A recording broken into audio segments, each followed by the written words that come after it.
well. again. Doing well. I see you. Absolutely. Would you like to introduce yourself to my guests? Hi, how you doing? My name is Ernie Bradley. I'm the one of the owners here at Cherrity Bar, the executive chef and head bottle washer, whatever else needs to be done. Yeah. As someone who used to work in the in restaurant industry, I understand the struggle with that. So how long have you been working here for Cherrity Bar? Cherrity Bar has been open for about 5 years now, coming up in September. Yeah, it's pretty wild. It's been a journey. And ups and downs, like your favorite moments? Oh God, it's so hard to pick all my favorite moments. You know, based on what we do here at Cherrity Bar, it's really hard to pick a favorite moment. I just love coming to work. You know, the fact that we get to work with a different charity every month is really very amazing. I'm notoriously a ridiculous workaholic. I love what I do, so I can work all day. I leave here, I go home, I rest, I come back here. So through our contacts and working with different charities, I've really gotten to meet a lot of amazing people here in San Antonio that are doing great things for our community to really make this city a better place for everybody who lives here. And so if I had to pick a quote-unquote moment, it would have to be all these times I've gotten to meet these people that are impacting our community in some of the most positive ways possible. Yeah, and that's the thing that I like about it, you know, and this has been my second time coming here. Of course, been like I'm also a workaholic, so I work constantly. Even when I'm not working. If I'm at home, I'm doing something. You know, I'm always having to do something productive. But we've been trying to, and I think it was for his bachelor party. I came over, and I love just the set up and all that, and it's right next to the outlet, like you can just literally see it right now. The location's amazing. Yeah, it really is. Yeah, I was literally walking up here the first time. I'm like, it's literally right there, and when that sun goes down, and you start seeing that sunset between the Alamo Dome and then the big needle over there. Yeah, it's just a beautiful sight. You know, this time of year, there's a bunch of those brown-tailed bats that come out from underneath and swarm around the city. And wait to see that here in about 30, 45 minutes will happen. And were you like when you picked this location? Was it because of the Alamo Dome? Like you had a piece of traffic coming around? Yeah, I mean, my business partner bought these locations many years before we turned it into a restaurant. And so, you know, these were residentials, just like all the rest of them around here. A number of years ago, the city rezoned this as an arts and entertainment district, kind of help support what's going on at the Alamo Dome. And that's when the idea of converting this into some type of restaurant or bar kind of came into fruition. And that's what I like about I appreciate more places like bars or restaurants that have that homely feel. Like I don't even know if it's still around, but there was this. I used to work at this place called Gus's Fried Chicken a couple of years ago. Was a cook and dishwasher there back then, and kind of moved up as time went on. And it was I used to go with some of my coworkers to this bar, and what I loved about was how homely it felt. Had a patio, had this, and I was like, so when I came here, it reminded me of that. That's one thing I liked about it. I like the homely feel. I completely agree. It's very easy to get comfortable. Yeah. You know, you can definitely relax. You have a lot of people that come in, and that's what they love about it. They come in, they can chill, they get to know the staff, and it gets even more like laid back. Yes, and that's something I've been noticing. And again, it's only my second time here. Like we got introduced and all that. And I appreciate you for also accommodating me for setup and all that. That's what we're here to do. You know, our mission is to help our community in every way possible. And there's so many different ways that we do that. But the focus always is, you know. We talk about this a lot in our leadership meetings as well as in our staff meetings. What is our job? And our job is to make the guests happy. Yes. There's a lot of things we get to do during that process, but the actual physical thing that we're supposed to be doing is make the guests happy. So we do that through our drinks, we do that through our service, we do that through our food, but ultimately we do that through us. We want you to come in, have a great time, and leave and go like, that was badass. Yeah. You know what I mean? And as someone who's worked in the service industry for for over a decade myself, where there's been restaurants that have permanently movie theaters, and so I've been using a lot of that as into my aspects of work rate, and tell people like at my job I always tell people like if you're not coming to enjoy what you do. It's like it's like I do this like I don't get like at least on here I get paid on certain aspects, but I always tell people I do this because I enjoy it. I do. If I didn't do it, if I didn't enjoy it, I wouldn't do it. I don't. Life is way too short to do things that make you miserable. Yeah. There are things that no one likes scrubbing the toilet. Yeah. But you got to do that. But Yeah. it's the main part of life.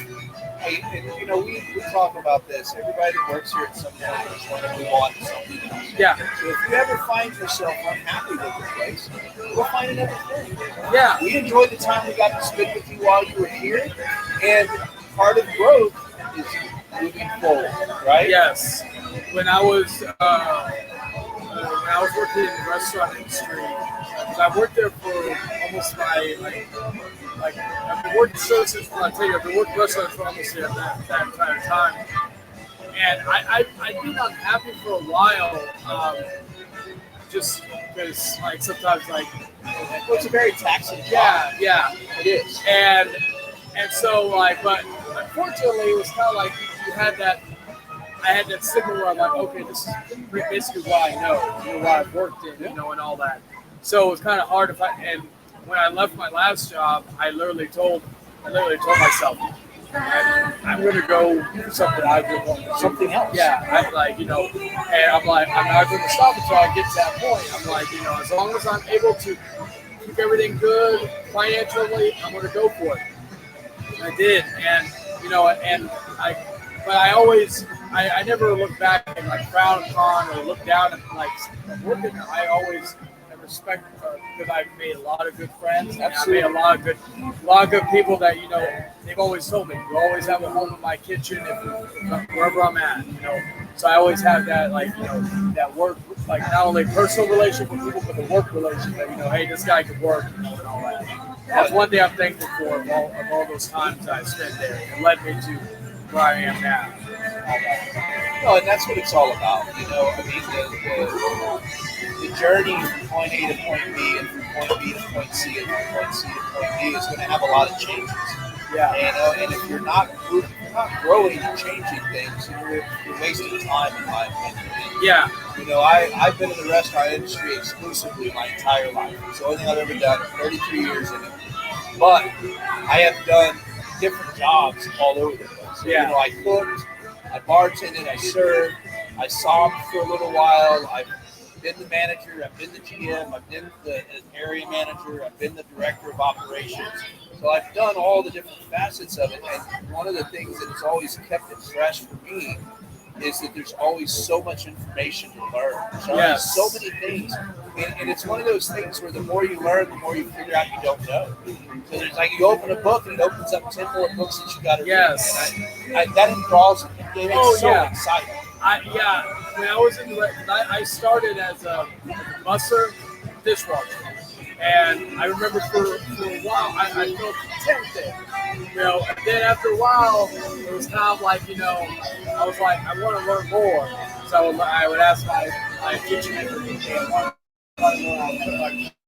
I knew I could go, but I was like, I want to be a cook. I want this, that, and I'll go from there to, I wanted to wait, I wanted to bartend, and all that.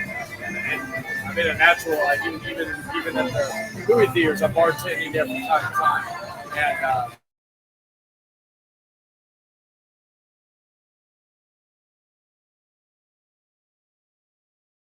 And a natural.